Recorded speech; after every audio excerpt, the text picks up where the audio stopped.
गोस्वामी जी महाराज पूर्व प्रसंग वर्णन किए। मंदोदरी ने समझाते हुए जब यह देखा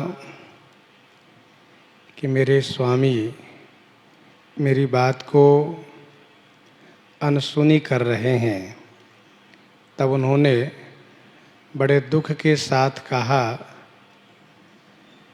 कि आप श्री राम जी से जो विरोध किए हैं, ये काल के कारण, काल के अधीनस्थ आप हो चुके हैं, इसीलिए आप श्री राम जी से विरोध किए हैं। काल किसी को डंडा से मारता नहीं है, बल्कि वह धर्म, बल, बुद्धि और विचार को हरण कर लेता है। हे स्वामी, काल जिसके निकट आ जाता है उसको आपके जैसे ही भ्रम हो जाता है। 2 पुत्र मारे गए, लंका जला दिए गए, फिर भी आप उत्तर दे रहे हैं, अथवा आप क्या इसको पूरा करेंगे, क्या इस पर आप उत्तर देंगे? ये दोनों तीनों अर्थ है।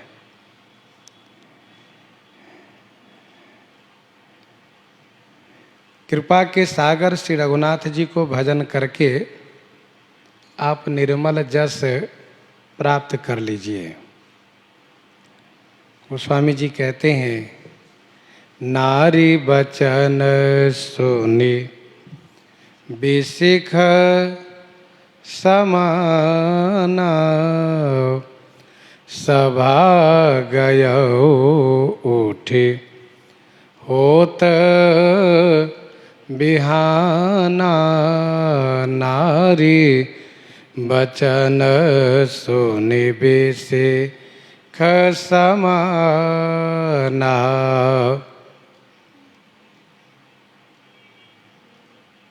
नारी वचन बिसिख समाना सुनी। नारी के वचन को बिसिख माने बाण के समान सुन करके बिहाना होत उठी सभा गयो। बिहाना होत माने प्रातः होते ही उठ करके सभा में चले गए। इस प्रसंग का उपक्रम है, मंदोदरी रावण ही बहुरी कहा समुझाई।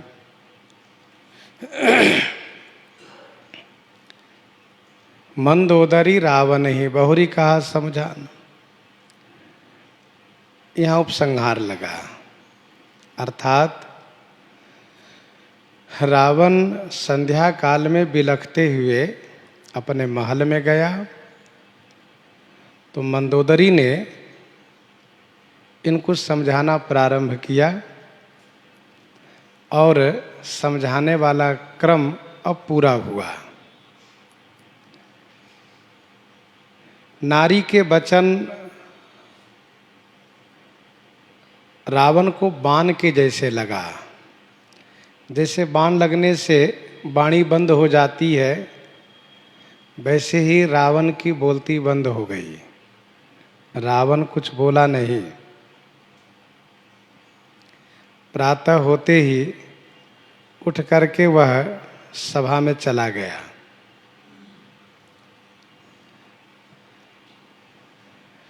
प्रथम बार जब मंदोदरी ने समझाया था, तब रावण ने भी अपनी बात कहते हुए असकहि बिहसी ताहि उर लाई, चले उस सभा ममता अधिकाई। दूसरी बार में, तब रावण मैं सुता उठाई, कहई लाग खल निज प्रभुताई। और तीसरी बार में पूरे दोहा तक तीसरी बार में भी रावण ने मंदोदरी को अपनी ओर से समझाया और शत्रु में दोष कहा। और ये चौथी बार है। इस बार तो रावण कुछ बोला ही नहीं।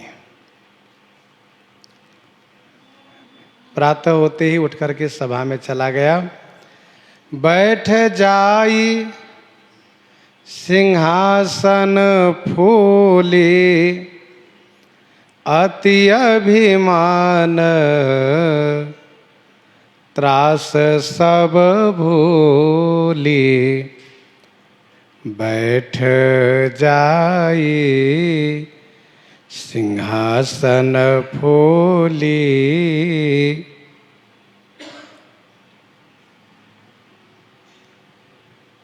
अति अभिमान के कारण सब त्रास भूली। त्रास माने डर। सभी डर को भुला करके जाकर के सिंहासन पर फूल करके बैठ गया। रावण को अतिशय अभिमान है, इसलिए उसने सब डर को भुला दिया। सब डर अर्थात जो कल सभा में रावण को डर लगा था, श्री अंगद जी से तिरस्कृत होने पर, अपमानित होने पर, तथा रात्रि में मंदोदरी के कहने पर जो डर लगा था, डर हुआ था, उन सभी डरों को भुला दिया और जाकर के सिंहासन पर फूल करके बैठा। फूल करके बैठा अर्थात बड़े ही अभिमान में आकर के बैठा। जिस सभा से कल बिलखता हुआ घर में आया था, उसी सभा में आज फिर से बड़े अभिमान पूर्वक जाकर के बैठा। अभिमान में बढ़ा हुआ है, अभिमान में भरा हुआ है। रावण को अपनी भुजा बल का अभिमान है। इंद्रादिक देवताओं को जीतने का अभिमान है। इसलिए उस अभिमान के कारण डर को भुला देता है।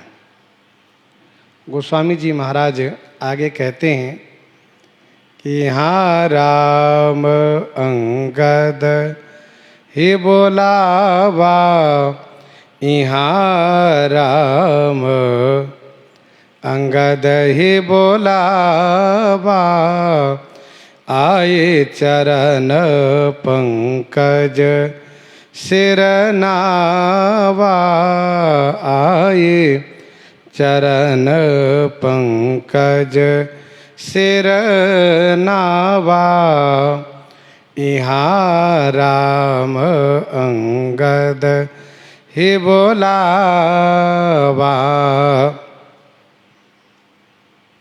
यहाँ राम अंगद ही बोलावा, आई चरण पंकज सिर नावा।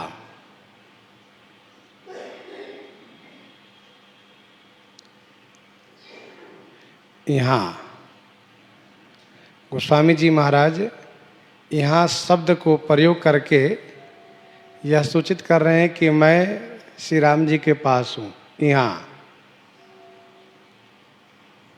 श्री राम जी ने अंगद को बुलाए। आई चरण पंकज सिर नावा, आकर के अंगद जी ने आकर के श्री रघुनाथ जी के चरण कमल में सिर नावा माने प्रणाम किए।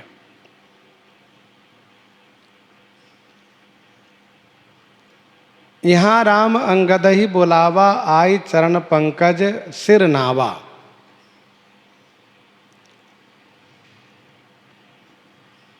वहाँ की बात कह करके अब यहाँ की बात गोस्वामी जी कहने लगे। वहाँ रावण बिलखता हुआ महल में गया। मंदोदरी ने इनको समझाया। मंदोदरी की बात इनको बहुत कड़वी लगी और उठ करके आकर के सभा में अभिमान से भर करके बैठ गया है। यहाँ पर प्रातः होने के बाद श्री राम जी अंगद जी को बुलाए। यहाँ राम अंगद ही बुलावा। कल संध्या काल में जब अंगद जी आए तो अंगद जी को प्रभु ने ये कहा कि अब आप विश्राम करो, कल बात करेंगे। प्रश्न ये उठता है कि रात्रि में ही बात क्यों नहीं की है, ये प्रश्न उठता है। तो इसका उत्तर यह है कि श्री अंगद जी दिन भर रावण से संवाद किए हैं, थके हुए हैं, इसलिए प्रभु ने उन्हें विश्राम करने को कहा। दूसरा भाव यह है कि श्री राम जी रावण को तुच्छ समझते हैं, इसीलिए कोई जल्दीबाजी नहीं किए कि अब अंगद जी आए हैं तो तुरंत वार्ता करें और युद्ध की योजना बनावें, इसीलिए कोई जल्दीबाजी नहीं किए। श्री राम जी के लिए रावण तुक्ष है ही, क्योंकि जगमऊ सखा निशाचर जेते, लक्ष्मण हनई निमिषमह तेते। लक्ष्मण हनई निमिषमह तेते।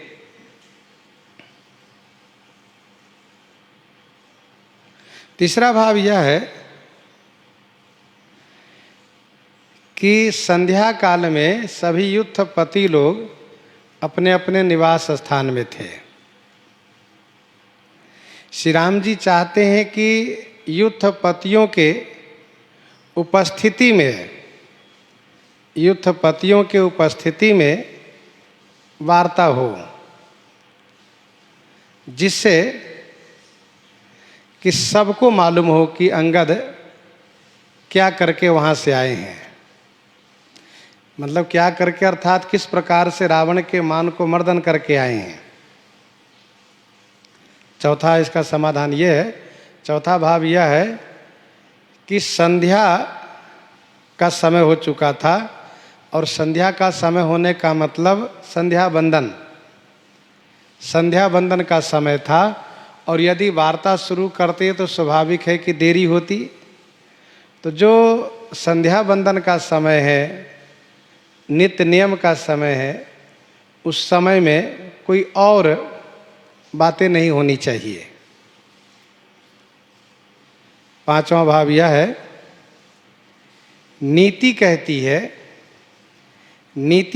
है कि दिवा निरीक्षय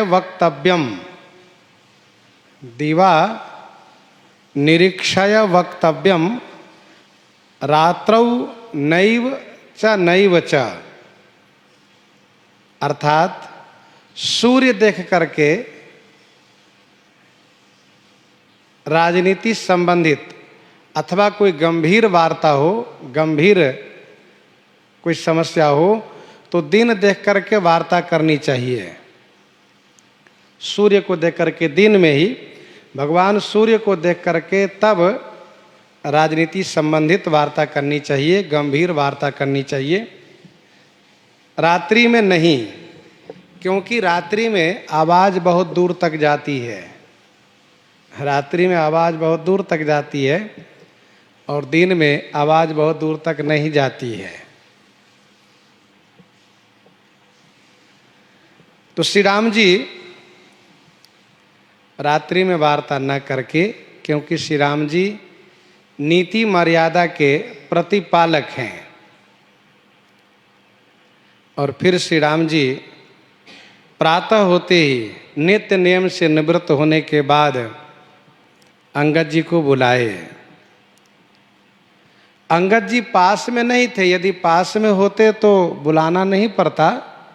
श्री अंगद जी अपने निवास स्थान में थे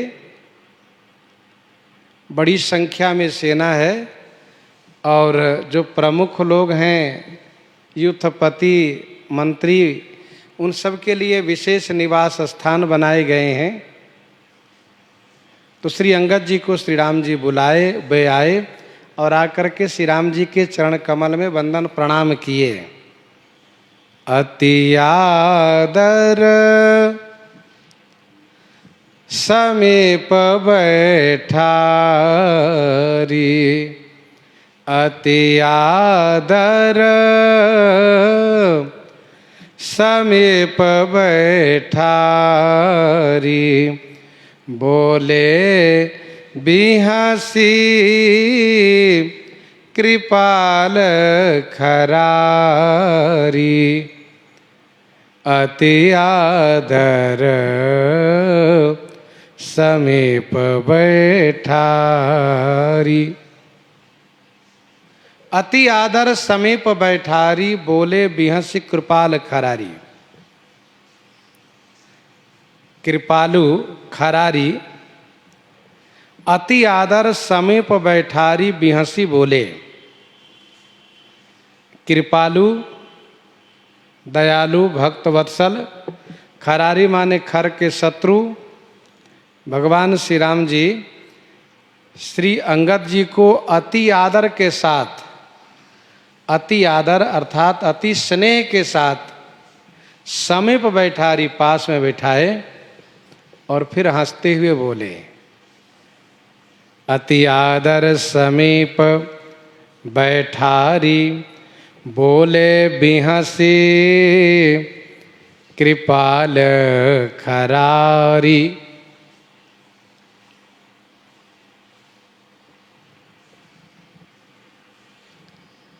श्री अंगद जी के प्रति श्री रघुनाथ जी का पुत्र भाव भी है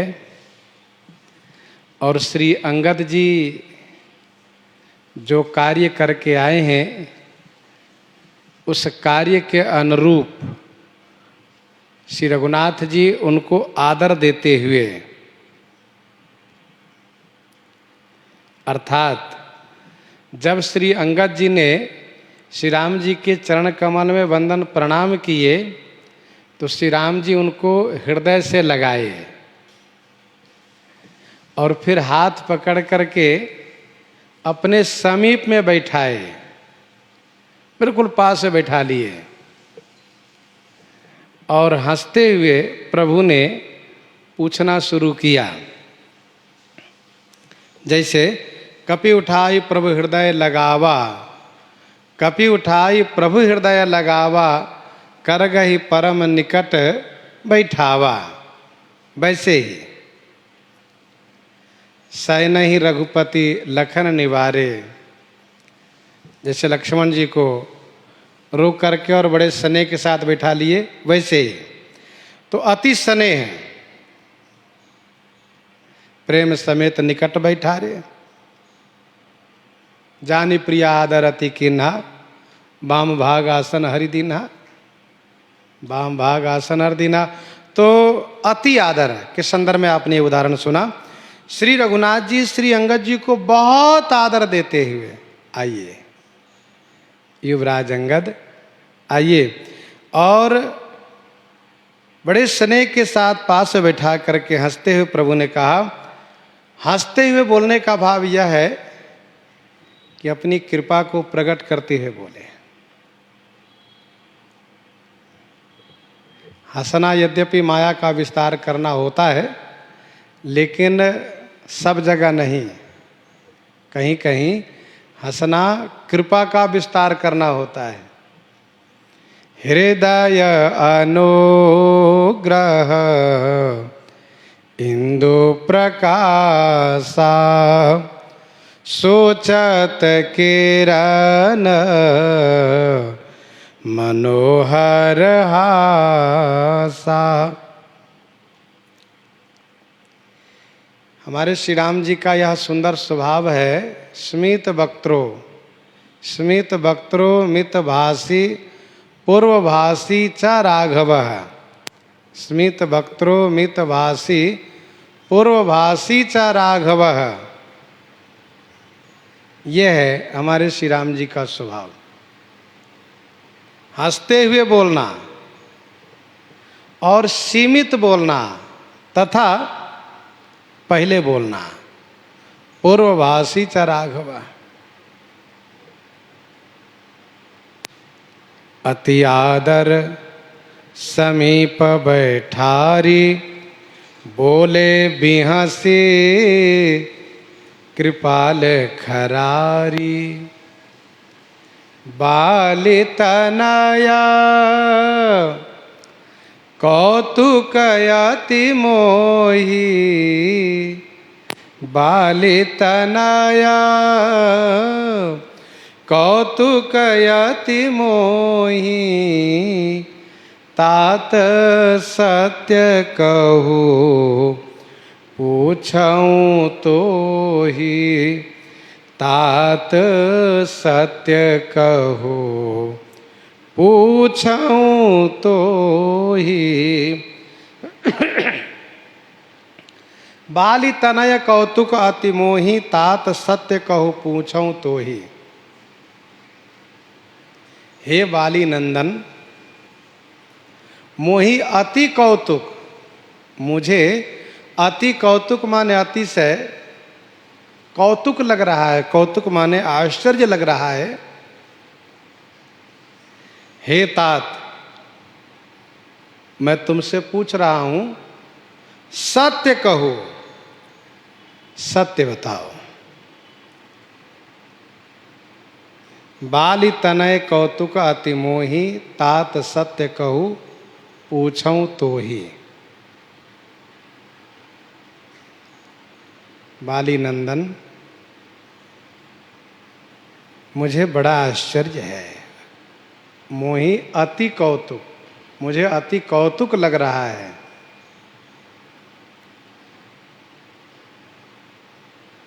मैं जो पूछ रहा हूं उसके बारे में सत्य सत्य बताओ। तात सत्य कहो। तात संबोधन यह स्नेह पूर्वक है।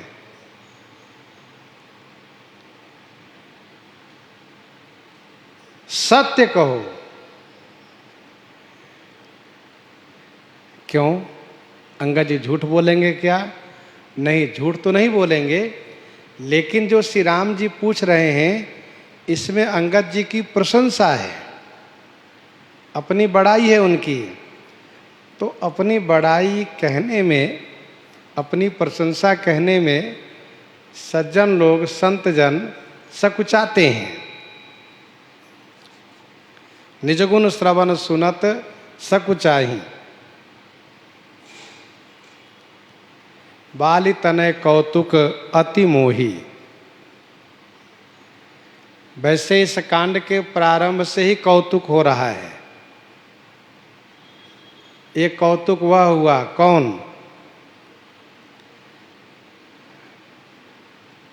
कौतुक एक भालु कपि करहु, जामवंत जी ने कहा। जामवंत जी ने कहा कौतुक एक भालु कपि करहु, धावहु मरकट बिकट बरु था, आनहु बिटप गिरिन के जू था। दूसरा कौतुक, मंदोदरी सुन्यो प्रभु आयो, मंदोदरी सुन्यो प्रभु आयो, कौतुक ही पाथोधि बंधायो। मंदोदरी सुन्यो प्रभु आयो, कौतुक ही पाथोधि बंधायो। तीसरा कौतुक, पहला कौतुक सागर पर पुल बनाने के लिए पर्वत और वृक्ष लाने के संदर्भ में। दूसरा कौतुक समुद्र पर पुल बनने के संदर्भ में।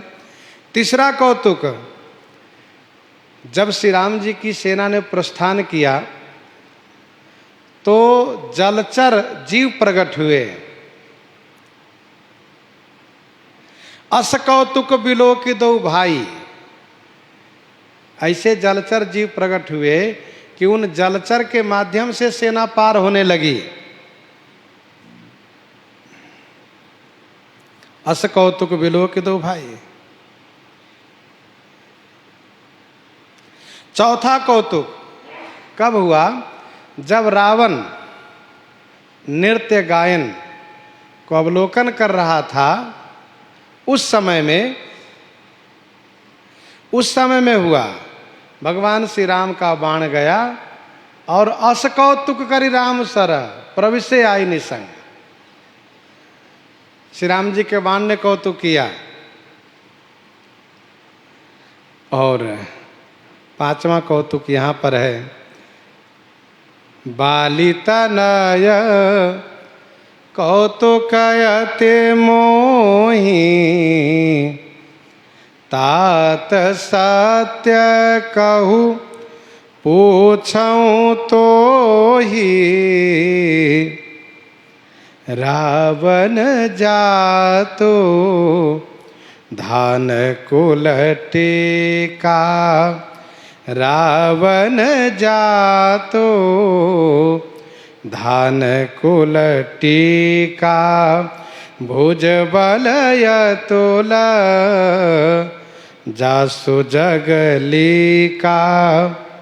रावण जातु धान कुलटिका भुजबल यतुल जासु जगलिका।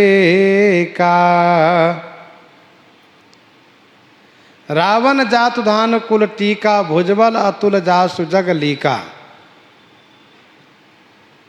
अंगद, रावण जातुधान कुल टीका। जातुधान माने राक्षस कुल के टीका है। रावण राक्षस कुल के टीका है। टीका माने तिलक है, अर्थात राक्षस कुल में शिरोमणि है रावण। भुजबल अतुल जासु जगलिका। जासु अतुल भुजबल जगलिका।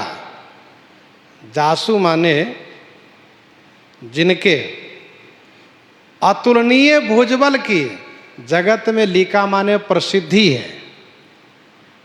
जिसके अतुलनीय भुजबल की जगत में लिका माने प्रसिद्धि है, नाम है। रावण राक्षस कुल के तिलक है। रावण जातुधान कुल टीका।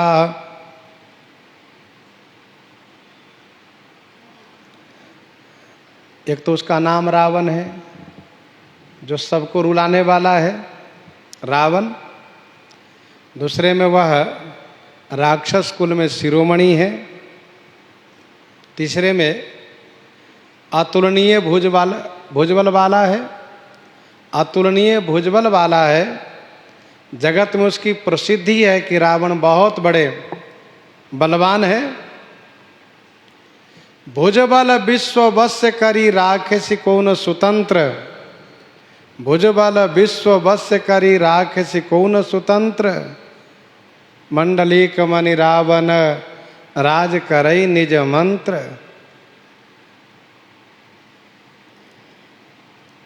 रावण जातुधान कुल टीका भुजबल अतुल जासु जगलिका।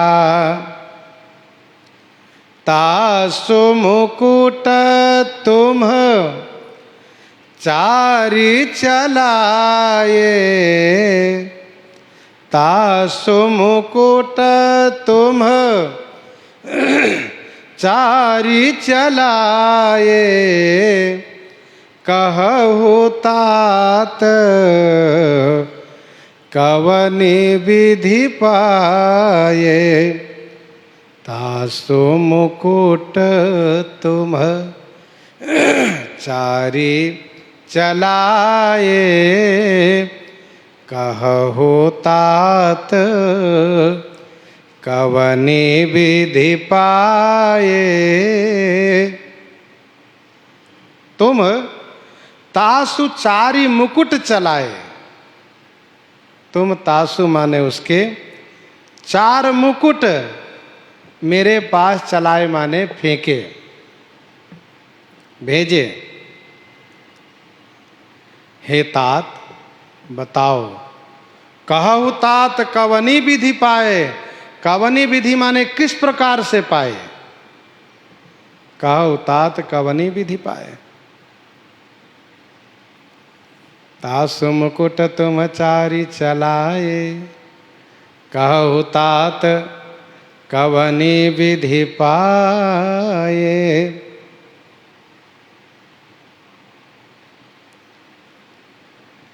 तुम उसके 4 मुकुट मेरे पास भेज दिए।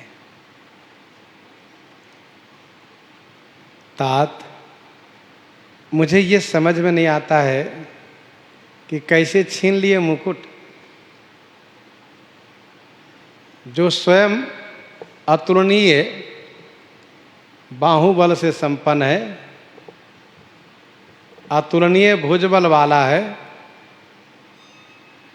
और राजा है, उसकी सभा थी, उसके अंगरक्षक सैनिक वहां थे, असुर लोग थे। कैसे पा गए? कहु तात कवनी विधि पाए।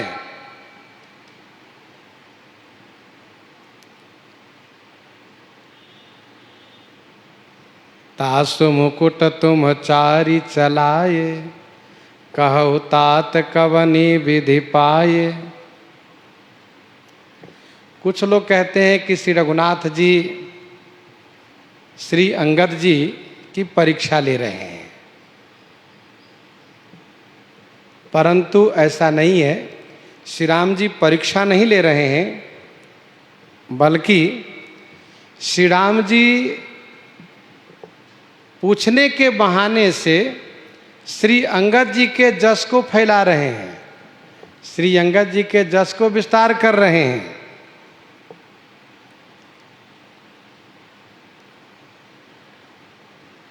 जैसे भगवान शिव भगवती श्री पार्वती जी की परीक्षा लिए, तो उस परीक्षा के बहाने से श्री पार्वती जी के प्रेम को, उनकी निष्ठा को, उनकी श्रद्धा को जग विख्यात किए, जगत में प्रसिद्ध किए। भगवान श्री राघवेंद्र तो अपने भक्तों से बहुत प्रेम करते हैं। गिरिजा रघुपति कैया रीति, संतत करहि प्रणत पर प्रीति। गिरिजा रघुपति कैया रीति, संतत करहि प्रणत पर प्रीति।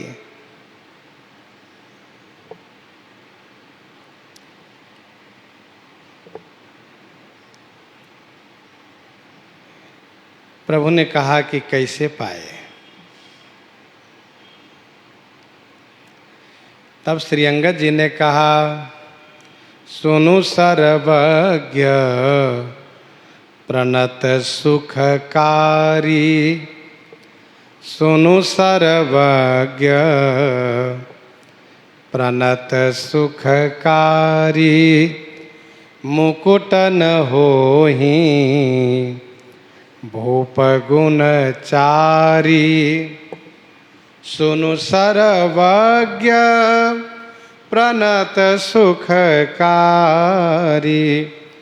मुकुट न होहि भूप गुण चारी। सुनु सर्वज्ञ प्रणत सुखकारी। हे सर्वज्ञ, हे प्रणत सुखकारी, सुनिए, ये मुकुट नहीं है। तो सरकार, ये तो राजा के 4 गुण हैं। भूप गुण चारी।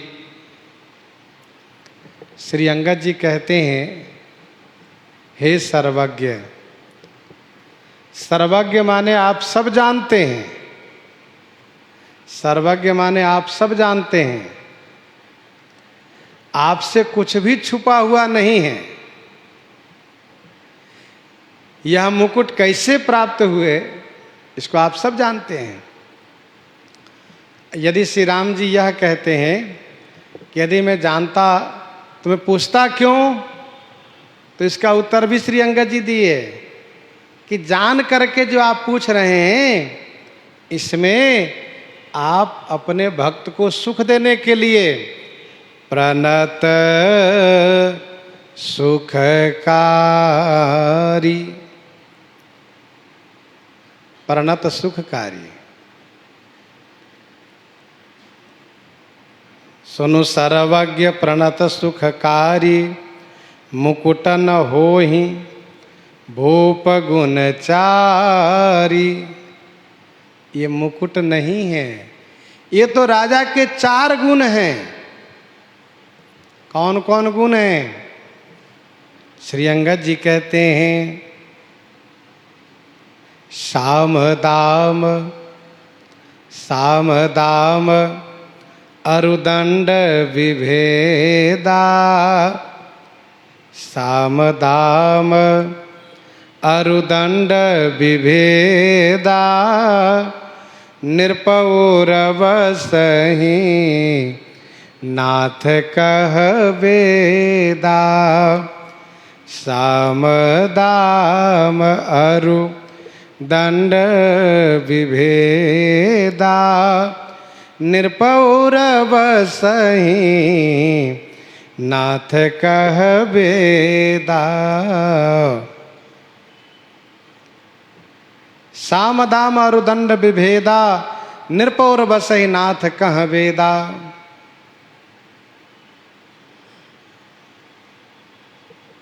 साम, दाम, दंड और विभेदा माने भेद।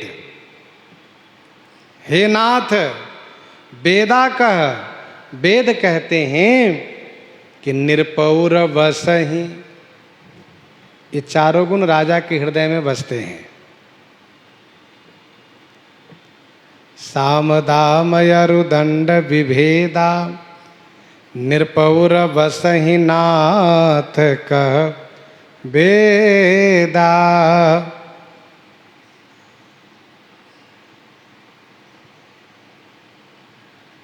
साम, दाम, साम का अर्थ होता है मैत्री करना। राजा को चाहिए कि यदि शत्रु बलवान है तो उनसे मित्रता कर लें। दाम का अर्थ होता है कि यदि वह मित्रता से नहीं मान रहे हैं तो उनको दाम, पैसे देना चाहिए, धन दे करके अपने में मिला लें, अपने पक्ष में कर लें। तीसरा है भेद, शत्रु पक्ष के विशेष कोई व्यक्ति हो, उनके परिवार के, उनके पक्ष को, तो उसको अपने पक्ष में मिला लें, ये भेद है। और दंड है कि यदि तीनों नीति कामयाब नहीं हो रही है, न साम न दाम न भेद, तो अंतिम है दंड। दंड अर्थात युद्ध। साम दाम अरुदंड विभेदा, निरपौरवसहि नाथ कह वेदा। हे नाथ, वेद कहते हैं कि ये 4 राजा के हृदय में निवास करते हैं। निरपौरवसहि नाथ कह वेदा।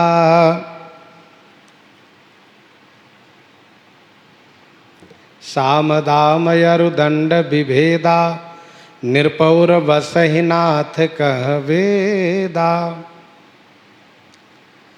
राजा के हृदय में 4 होने चाहिए, पर रावण के पास 4 में से एक भी नहीं रहे। सामने उनको छोड़ दिया। कैसे?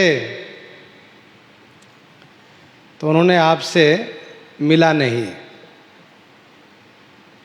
उन्होंने आपसे मिला नहीं, आपसे साम नीति का अनुपालन नहीं किया, आपसे मैत्री नहीं किया। दाम, दाम नीति ने भी उनको छोड़ दिया। वैसे रावण को आपको कुछ देना चाहिए, रावण को चाहिए था कि आपको देते, लेकिन देना तो बहुत दूर रहा, आपकी श्री सीता जी को नहीं लौटाता है, आपकी श्री सीता जी को नहीं लौटाता है। और भेद, भेद नीति ने भी उनको छोड़ दिया है क्योंकि विभीषण जी आकर के आपसे मिल गए, आपके शरण में आ गए। और रही बात दंड नीति के, तो मैं और श्री हनुमान जी और मैं, हम दोनों ने उनको दंडित किया है। तो दंड नीति ने भी उनको छोड़ दिया है, अर्थात चारों नीति ने उनको छोड़ दिया है। साम दाम यरु दंड विभेदा, निरपौर बसहि नाथ कह वेदा। हे नाथ, वेद कहते हैं कि राजा के हृदय में चारों निवास करते हैं,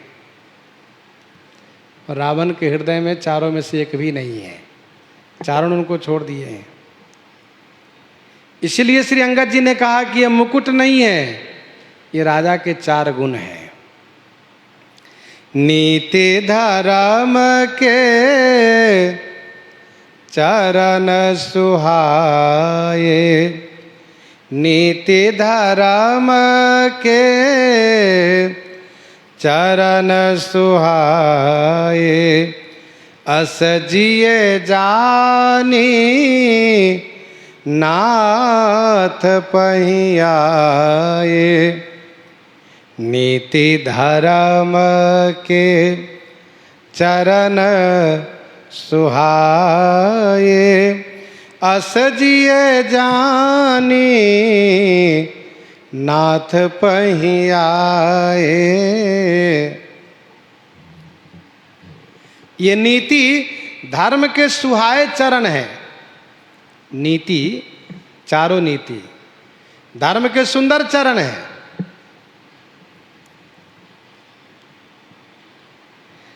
अस जिए जानी नाथ पहियाए। हे नाथ, ये चारों ऐसा जिए जानी माने हृदय से जान करके आपके पास आ गए।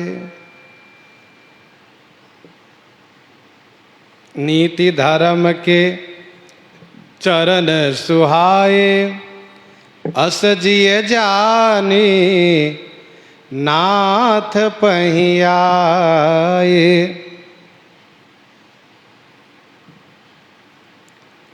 ये नीति धर्म के सुंदर चरण है।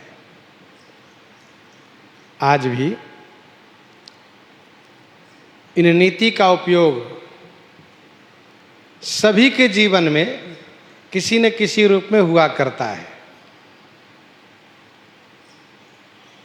नीति का प्रयोग किसी न किसी रूप में होता है। और जो नीति का उपयोग जीवन में नहीं करते हैं, जिसके जीवन में नीति का उपयोग नहीं होता है, फिर वे धर्म पथ पर नहीं रह जाते हैं, धर्म पथ से गिर जाते हैं वे। क्योंकि नीति ही धर्म के सुंदर चरण है। सरकार, ये चारों नीति जिसको मैंने कहा कि ये राजा के गुण हैं, ये चारों गुण लंका में अनाथ पड़े थे। इस नीति की बड़ी उपेक्षा हो रही थी, कोई सम्मान नहीं था। क्योंकि रावण नीति से बहुत चिढ़ता था। जो कोई इनको नीति की शिक्षा दे, उनसे नाराज हो जाता था। लाग से अधम सिखावन मोही, हनुमान जी से कहा। मृत्यु निकट आई खल तो ही, लाग से अधम सिखावन मोही।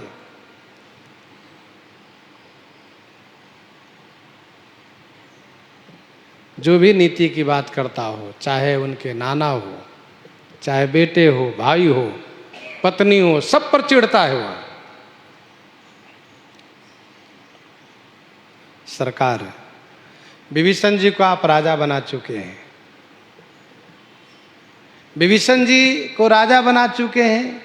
विभीषण जी आपके पास में, लंका के राजा आपके पास हैं। तो राजा के गुण वहां लंका में रह के क्या करेंगे? लंका के राजा आपके पास हैं, तो राजा के गुण वहां रह के क्या करेंगे? वहां तक उनका कोई सम्मान ही नहीं था। इसीलिए ये मुकुट नहीं है, बल्कि ये चारों गुण हैं जो आपके पास आए हैं विभीषण से मिलने के लिए, और आप विभीषण जी के हृदय में स्थापित करें, इसलिए यहां चले आए। भगवान श्री राम ने विभीषण जी की प्रशंसा करते हुए कहा, भगवान श्री राम जी ने विभीषण जी की प्रशंसा करते हुए कहा, मैं जानूं तुम्हारी सब नीति, मैं जानूं तुम्हारी सब रीति, अतिनय निपुण न भाव अनीति, अतिनय निपुण न भाव अनीति। विभीषण जी को कभी अनीति अच्छी लगती नहीं, विभीषण जी कभी नीति का परित्याग करते नहीं। विभीषण जी जब चले आए तो नीति वहां रह के क्या करते हैं, इसलिए नीतियां भी यहां चली आई है।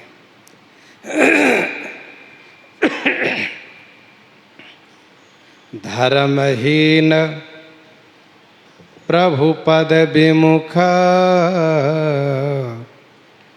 काल विवश दस शेष, तेहि परिहरि गुण आए, सुनहु कौशलाधीश, सुनहु कौशलाधीश। धर्महीन प्रभु पद विमुख, काल विवश दस शेष।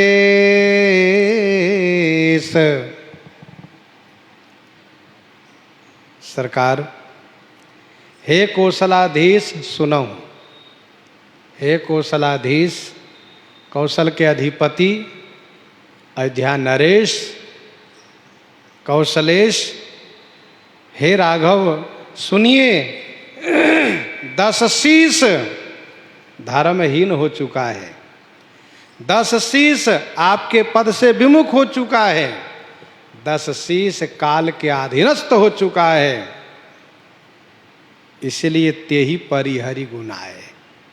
इसलिए तेहि माने उस रावण को, परिहरि माने छोड़ करके ये चारों गुण आपके पास आ गए हैं। तेहि परिहरि गुण आए, सुनहु कौशलाधीश।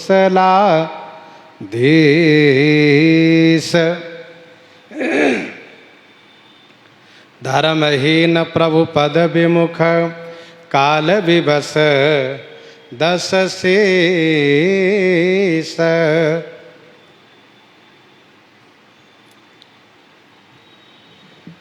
सरकार, मैंने देख लिया रावण को, समझ भी लिया कि वह धर्म से हीन है, आपके चरण से विमुख है और काल के अधीनस्थ है।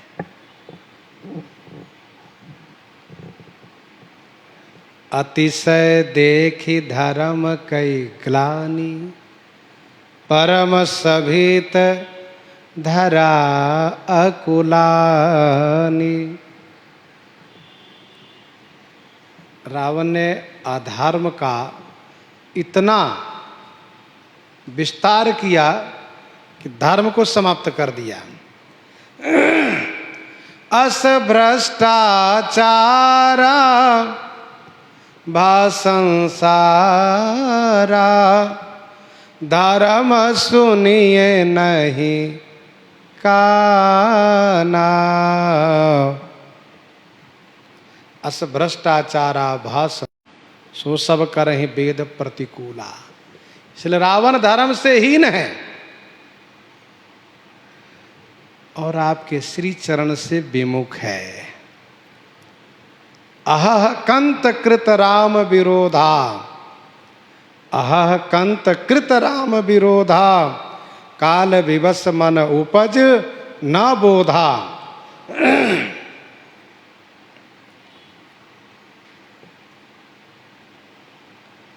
और काल के अधीनस्थ है।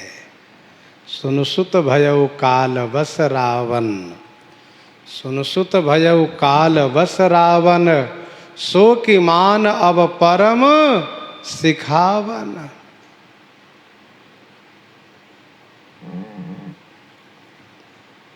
सरकार, इसलिए रावण को ये चारों गुण छोड़ करके आपके पास आ गए। उसमें 3 बड़े दोष आ गए हैं, धर्महीनता, प्रभुपद विमुखता और काल विवशता। ये चारों गुण वहाँ क्यों रहेंगे? वो स्वामी जी ने कहा, परम चतुरता श्रवण सुनी, बिहसे राम उदार, समाचार पुनि सब कहे, गढ़ के बाली कुमार। परम चतुरता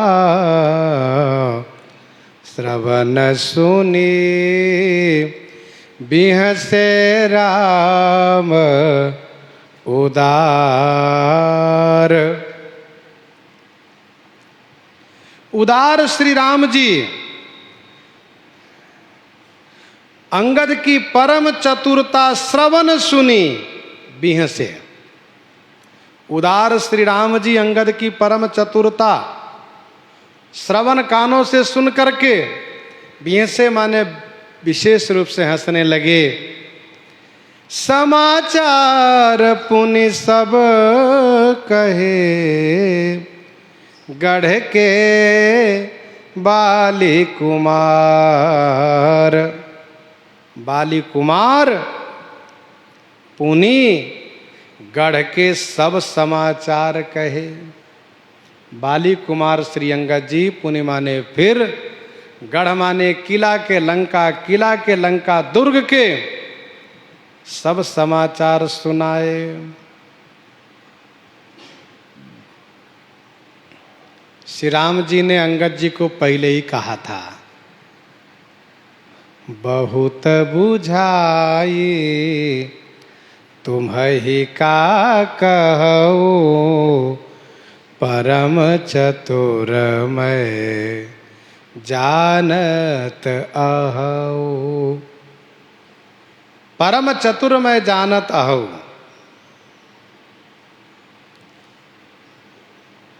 और अब जब श्री राम जी ने पूछा कि अंगद मुकुट कैसे पा गए, 10 सिर वाले 20 भुजा वाले के सभा में, जहां उसके सभापति, सभासद तथा सैनिक सब लोग थे और खुद वह बलवान, कैसे मुकुट पा गए? दूसरा कोई हो तो वह अभिमान में भर जाए कि हाँ हमने ऐसा किया, लेकिन श्री अंगद जी महाराज में कोई अभिमान नहीं। कर्तृत्वाभिमान रहित, कर्तृत्वाभिमान रहित श्री अंगद जी का वक्तव्य है।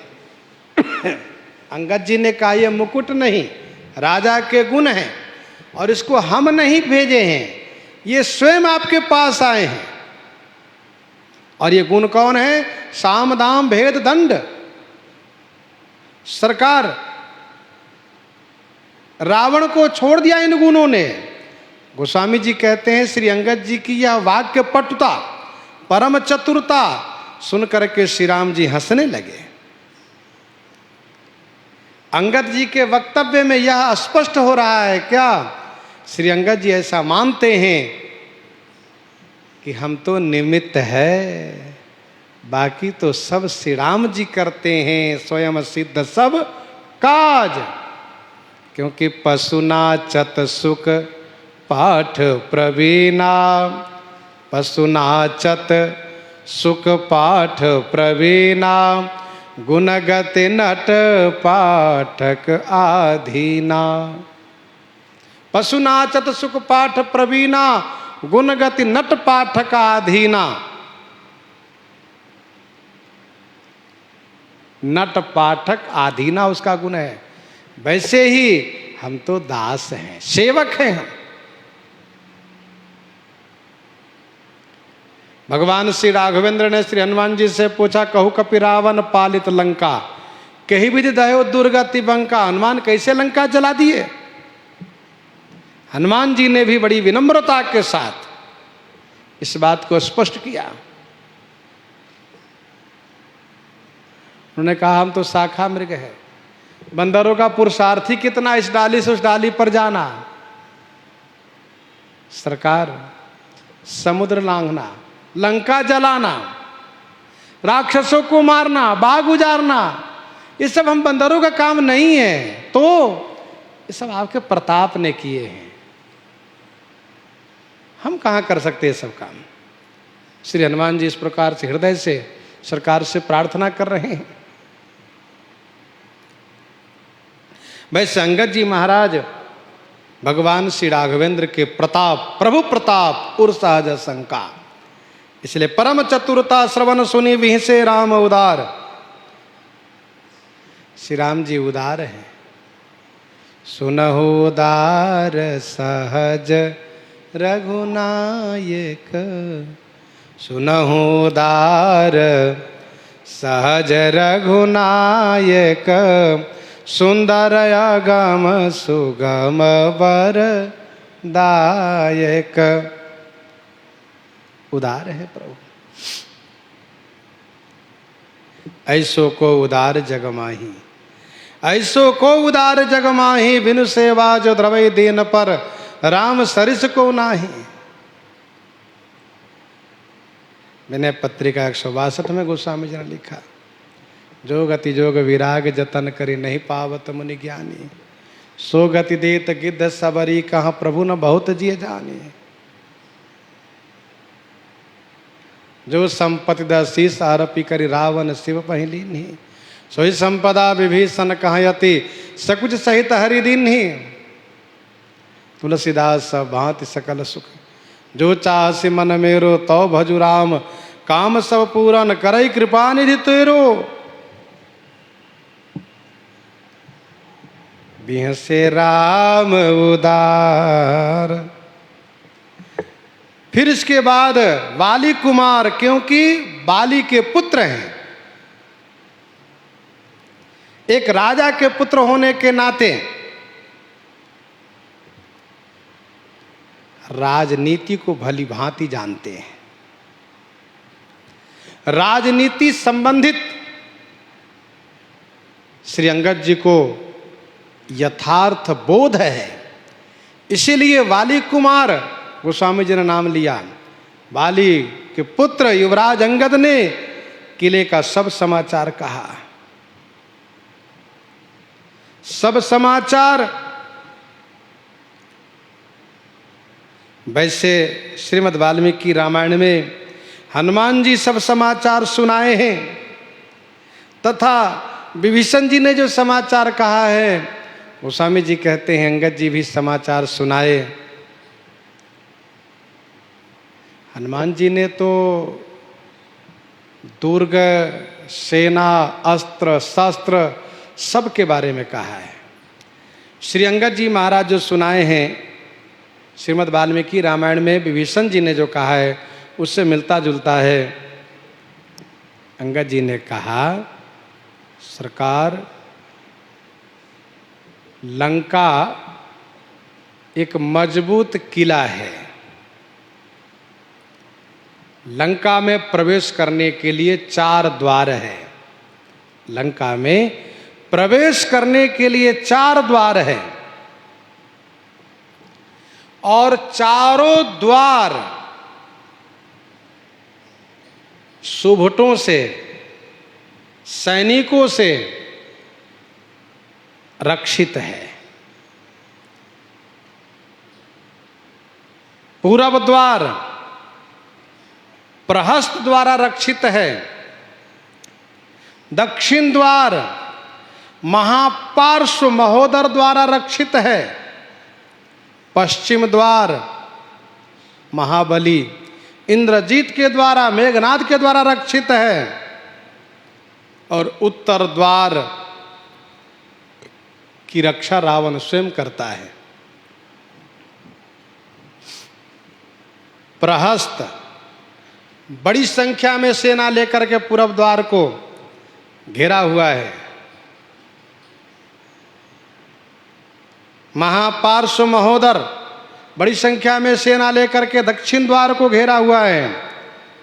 बड़ी संख्या में सेना को लेकर के मेघनाद पश्चिम द्वार को घेरा है और बड़ी संख्या में सेना लेकर के उत्तर द्वार पर रावण स्वयं निगरानी करता है।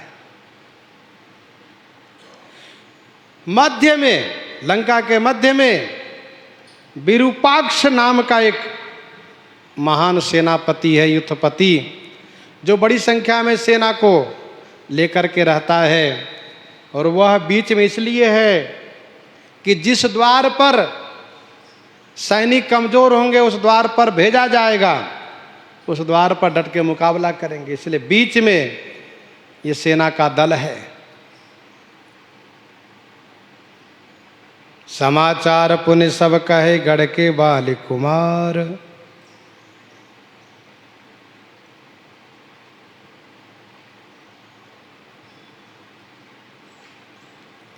रिपु के समाचार जब पाए, राम सचिव सब निकट बोलाए।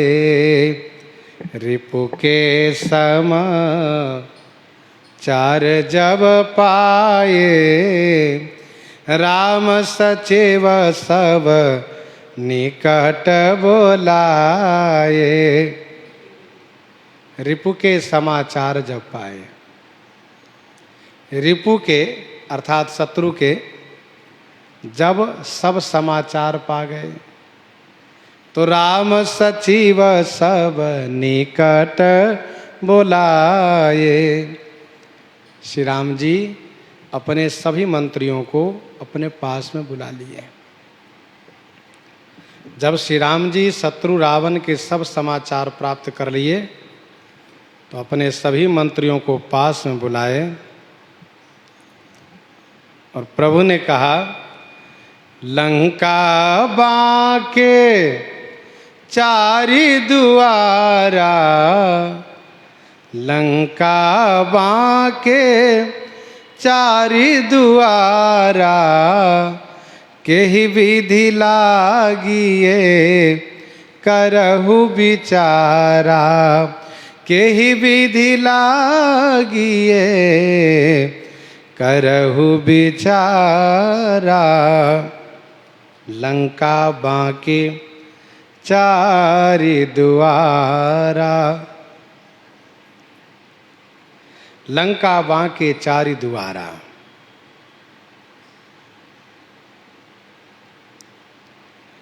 लंका के बांका विकट कठिन चार द्वार है। लंका के बांके माने बांका, कठिन, विकट चार द्वार है। प्रभु ने अपने मंत्रियों से कहा, केहि विधि लागी है। केहि विधि माने किस प्रकार से लागी है, माने घेरा जाए। करहु विचारा, आप सब विचार कीजिए। श्री राम जी अपने मंत्रियों से चारों द्वार को घेरने के संदर्भ में विचार करने का आदेश किए तो चारों द्वार को घेरने के संदर्भ में मंत्रियों ने विचार करके और सेना को चार भाग में विभाजित करते हैं और किस द्वार पर कौन दल जाएंगे, उस दल के मुखिया कौन होंगे, यह सब तैयारी कर रहे हैं। प्रसंग को हम आप यहीं पर हृदयांगम करते हैं। आइए श्रवण करते हैं श्री भक्तमाल जी से।